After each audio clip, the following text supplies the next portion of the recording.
بسم اللہ الرحمن الرحیم۔ شروع کرتا ہوں اللہ تعالیٰ کے نام کے ساتھ جو بڑا مہربان نہایت رحم کرنے والا ہے۔ حضرت عائشہ رضی اللہ عنہا نے کہا کہ رسول اللہ صلی اللہ علیہ وآلہ وسلم شعبان سے زیادہ اور کسی مہینے میں روزے نہیں رکھتے تھے۔ شعبان کے پورے دنوں میں آپ صلی اللہ علیہ وآلہ وسلم روزہ سے رہتے۔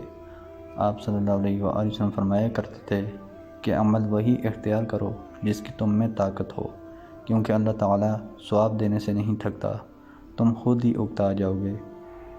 نبی کریم صلی اللہ علیہ وآلہ وسلم اس نماز کو سب سے زیادہ پسند فرماتے جس پر ہمیشگی اختیار کی جائے، خواہ کم ہی کیوں نہ ہو۔ چنانچہ نبی کریم صلی اللہ علیہ وآلہ وسلم جب کوئی نماز شروع کرتے تو اسے ہمیشہ پڑھتے تھے۔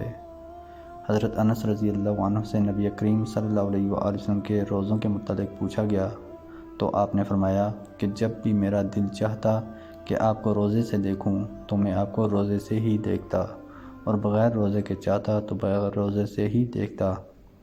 رات میں کھڑے نماز پڑھتے دیکھنا چاہتا تو اسی طرح نماز پڑھتے دیکھتا، اور سوتے ہوئے دیکھنا چاہتا تو اسی طرح دیکھتا۔ میں نے نبی کریم صلی اللہ علیہ وآلہ وسلم کے مبارک ہاتھوں سے زیادہ نرم و نازک ریشم کے کپڑوں کو بھی نہیں دیکھا، اور نہ مشک و عنبر کو آپ کی خوشبو سے زیادہ خوشبودار پایا۔ حضرت عبداللہ بن عمر بن عاص رضی اللہ عنہما نے بیان کیا کہ مجھ سے رسول اللہ صلی اللہ علیہ وآلہ وسلم نے فرمایا، عبداللہ کیا یہ خبر صحیح ہے کہ تم دن میں روزہ رکھتے ہو اور ساری رات نماز پڑھتے ہو؟ میں نے عرض کی صحیح ہے یا رسول اللہ صلی اللہ علیہ وآلہ وسلم۔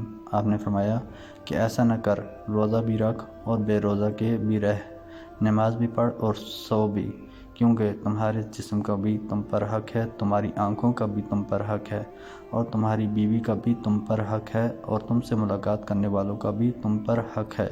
بس یہی کافی ہے کہ ہر مہینے میں 3 دن روزہ رکھ لیا کرو، کیونکہ ہر نیکی کا بدلہ 10 گنا ملے گا، اور اس طرح یہ ساری عمر کا روزہ ہو جائے گا۔ لیکن میں نے اپنے پر سختی چاہی تو مجھ پر سختی کر دی گئی۔ میں نے عرض کی یا رسول اللہ، میں اپنے میں قوت پاتا ہوں۔ اس پر آپ نے فرمایا کہ پھر اللہ کے نبی داؤد علیہ السلام کا روزہ رکھ اور اس سے آگے نہ بڑھ۔ میں نے پوچھا اللہ کے نبی داؤد علیہ السلام کا روزہ کیا تھا؟ آپ صلی اللہ علیہ وآلہ وسلم نے فرمایا، ایک دن روزہ رکھتے اور ایک دن بے روزہ رہا کرتے تھے۔ حضرت عبداللہ رضی اللہ عنہ بعد میں جب ضعیف ہو گئے تو کہا کرتے تھے، کاش میں رسول اللہ صلی اللہ علیہ وآلہ وسلم کی دی ہوئی رخصت مان لیتا۔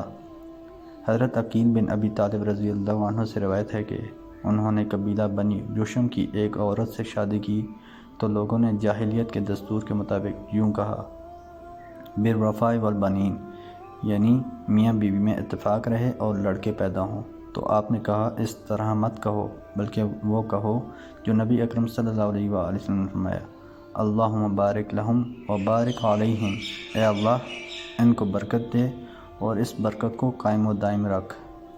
حضرت ابو ہریرہ رضی اللہ عنہ سے روایت ہے کہ نبی اکرم صلی اللہ علیہ وآلہ وسلم جب شادی کی مبارکباد دیتے تو فرماتے، بارک اللہ لکم و بارک علیکم و جمع بینکما فی خیر، اللہ تم کو برکت دے اور اس برکت کو قائم و دائم رکھے اور تم دونوں میں خیر پر اتفاق رکھے۔ محترم دوستو، اللہ تعالیٰ سے دعا ہے اللہ تعالیٰ ہمیں ان حدیث پر عمل کرنے کی توفیق عطا فرمائے، اللہ تعالیٰ ہمیں دونوں جہانوں میں کامیابیاں عطا فرمائے، آمین یا رب العالمین۔ ویڈیو کو ثواب کی نیت سے زیادہ شیئر کریں۔ جزاکم اللہ خیرا کثیرا، والسلام علیکم ورحمۃ اللہ وبرکاتہ۔